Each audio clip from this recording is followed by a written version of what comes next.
Hello everybody, this is ManuS and welcome back to the MTG Arena set review for War of the Spark with the second part of the multicolor cards. Let's get through this and wrap up the whole set review.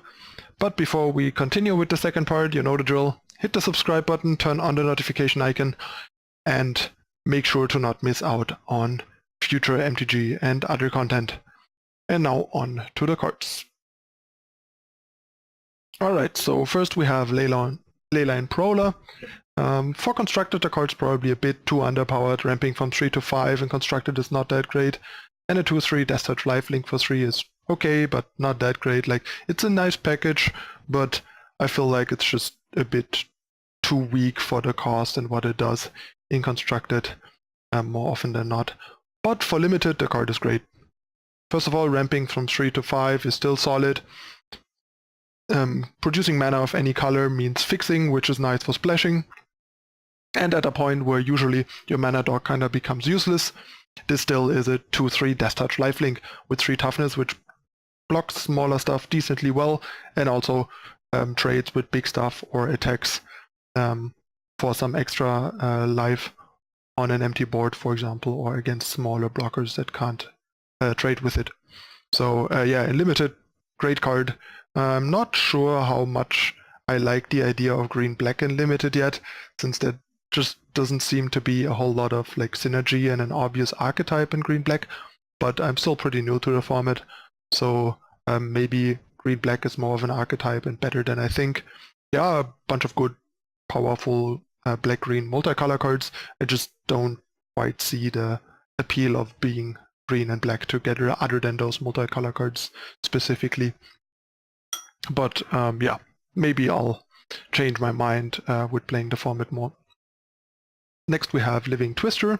This card is a powerhouse, like in Limited. A 3-cost 2/5 is fine, like a bit above the curve actually. This usually costs 4, and then usually it's vanilla. This is pretty hard to cast at red-red-green, but it comes with some really powerful abilities. First of all, being able to turn extra lands into 2 damage to any target, either to kill your opponent or to kill their creatures or finish them off, is pretty great, especially given that you can block bigger creatures and then finish them off with the ability due to the low attack and the high toughness. And the green part of the ability even lets you make use of lands you already played but you don't need anymore. You can even go as far as like finish your opponent by returning a couple of lands and throwing them in their face and stuff like that.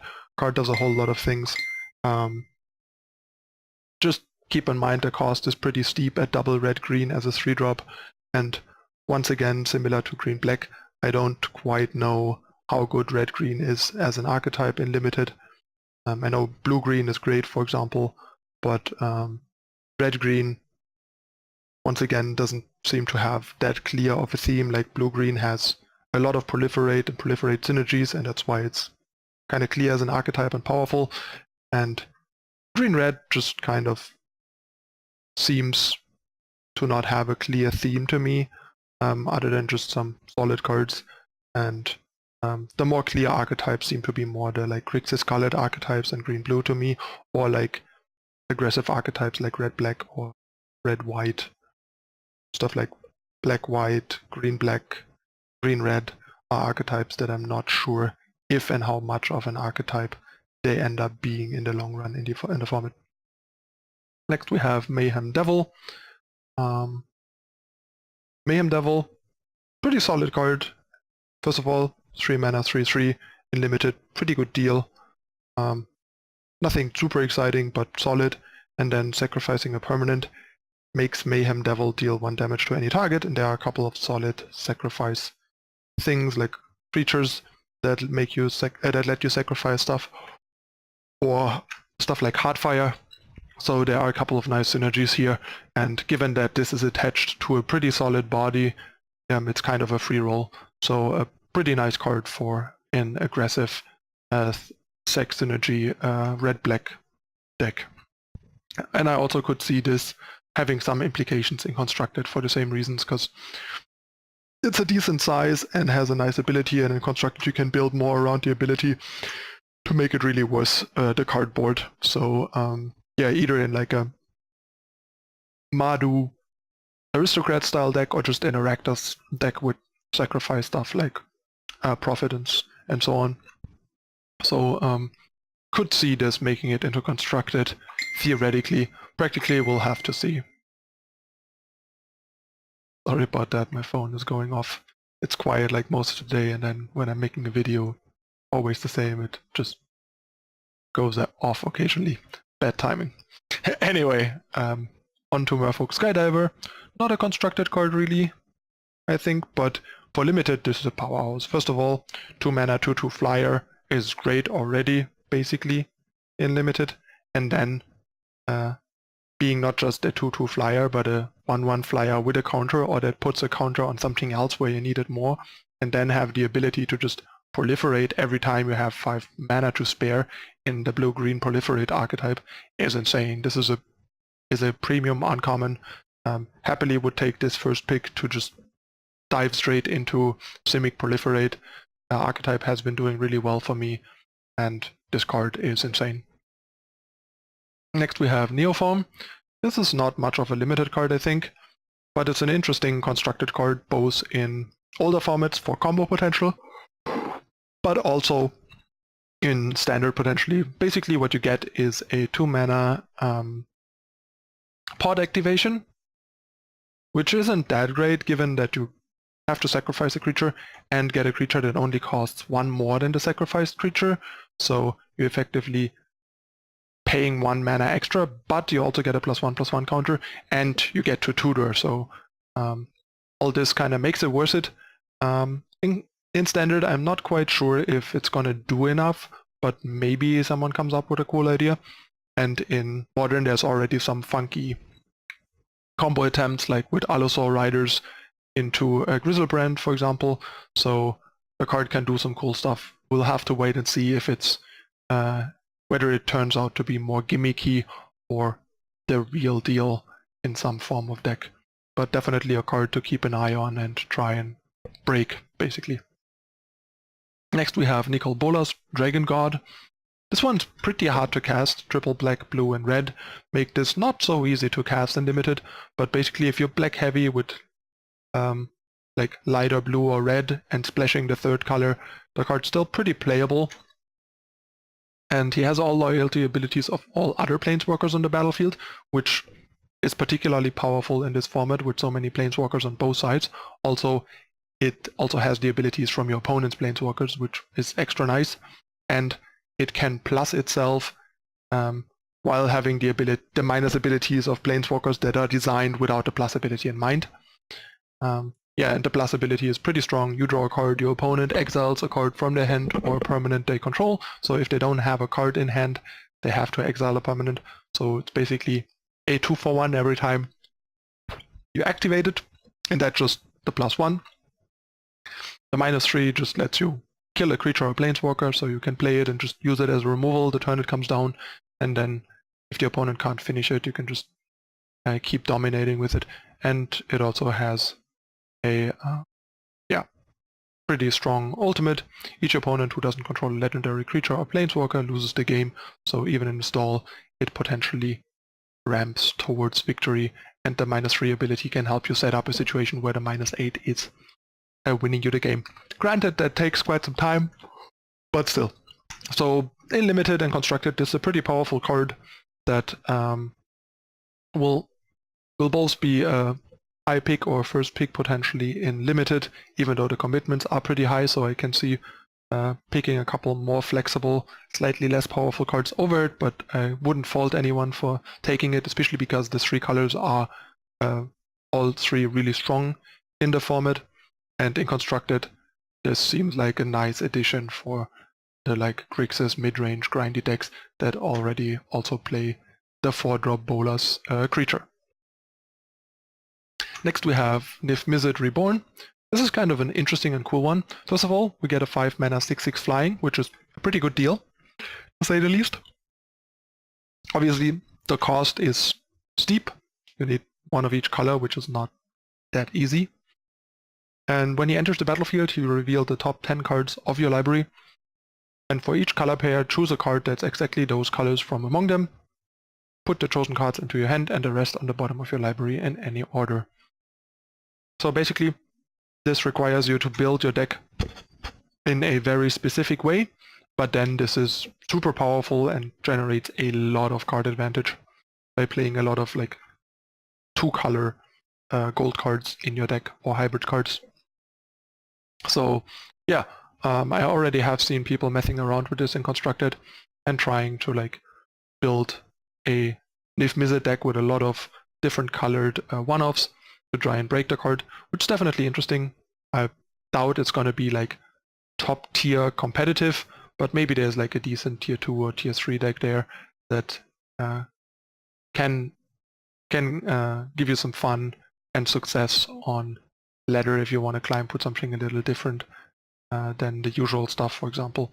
In Limited, not sure, this is usually going to be playable, but there's some solid fixing, so I can imagine some kind of 5-color heavier decks that could support this, but it's going to be a rare occasion. Next we have Oath of Kaeya. So first of all, 3 mana, deal 3, gain 3. It's pretty solid. In Limited this is great, in Constructed this is still very solid. And in both formats actually, the ability of draining the opponent for 2 every time they attack one of your Planeswalkers is pretty nice, because attacking is still one of the better ways to deal with Planeswalkers, especially in Limited, but even in Constructed for certain decks and certain matchups. So yeah, we already saw this making its way into Esper mid-range and controlling decks in Constructed, to no big surprise, and in Limited, I mean, this is a pretty great removal as long as you can support the colors. Next we have Pledge of Unity. The 3 mana instant. The fact that this is an instant is kind of surprising and makes it super powerful. You put a +1/+1 counter on each creature you control, and you gain 1 life for each creature you control. So first of all, this effect is super powerful. Quite the blowout, makes it really hard to play against, or like you basically every time the opponent has the mana for it, it's hard to play around it perfectly every time, because it's like your creature sizing has to be very specific to allow for that, which means a lot of the time, no matter what your opponent does and no matter how much they expect it, even without knowing you have it, they're gonna have a hard time not getting blown out by this.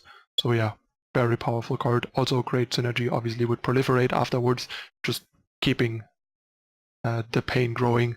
The card's probably not gonna be good enough in Constructed though. We have cards like Ajani that kind of do the same and do it multiple times for just 1 mana more. But still a really powerful effect and a really strong card in Limited. Next we have Ronald Storm Conduit, another rare Planeswalker. This is kind of interesting. The +1 really doesn't do that much, but it gives it some decent loyalty, coming down with 6 loyalty effectively and growing by 2 a turn. Makes it pretty robust, especially against dying to like burn spells and stuff like that. So the opponent really needs to attack it and attack it fairly hard to take it down.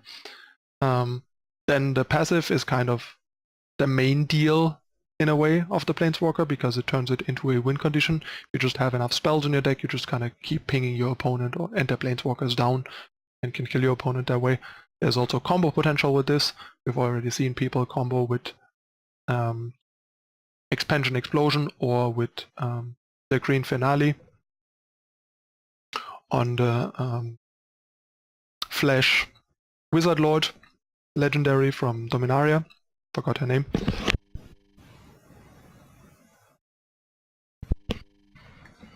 And of course, if you have powerful spells, which you usually do, when you have this in your deck, with -2, you can get an extra copy of those spells, generating some massive amounts of tempo and card advantage.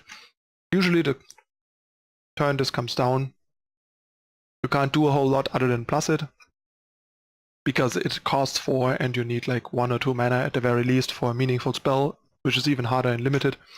But the next turn is where the real mayhem comes from, and that often means that like the 2 turns after you can -2 it twice to get way ahead on your opponent.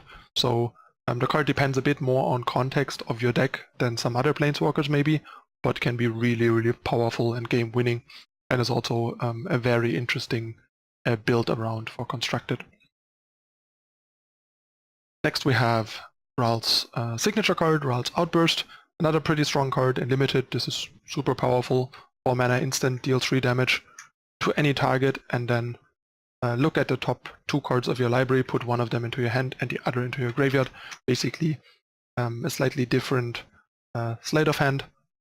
Makes this really strong, 2-for-1 removal, can even kill planeswalkers or your opponent. Just a great card, and good enough that I can see this finding its way into Constructed as well, because it's not quite expensive enough to be unappealing for Constructed and is fairly powerful. 4 is like where it's kind of bearable still, I think. I've toyed around with it in Constructed already, for example.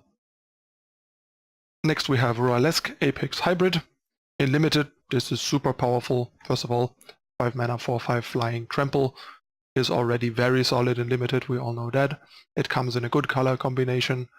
It puts 2 more counters on another target creature when you play it, so it's effectively like 6/7 in stats.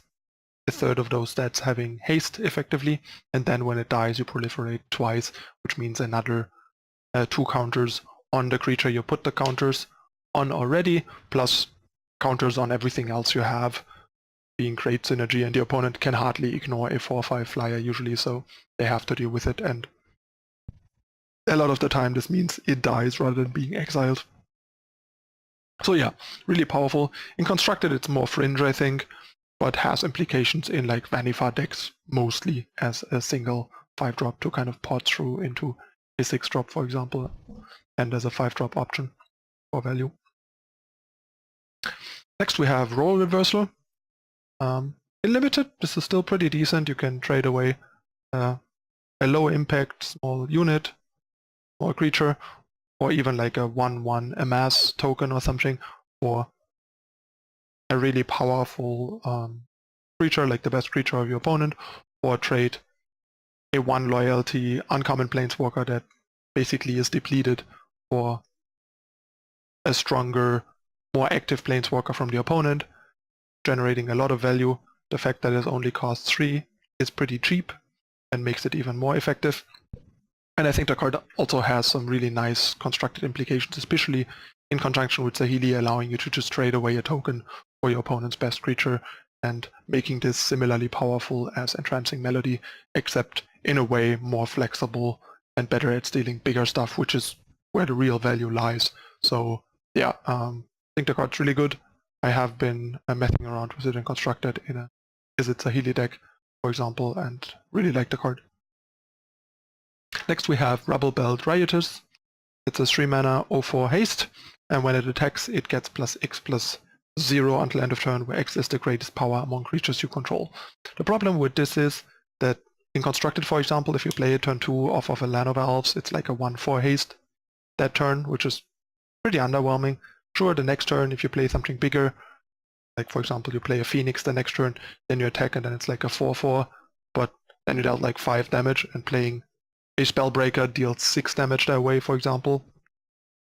So yeah, the card has a nice ceiling, but the floor is just too bad, and I don't see this making it into Constructed anytime soon. But in Limited, this is still pretty good all in all, and I'm happy to play this in my deck if I'm green-red.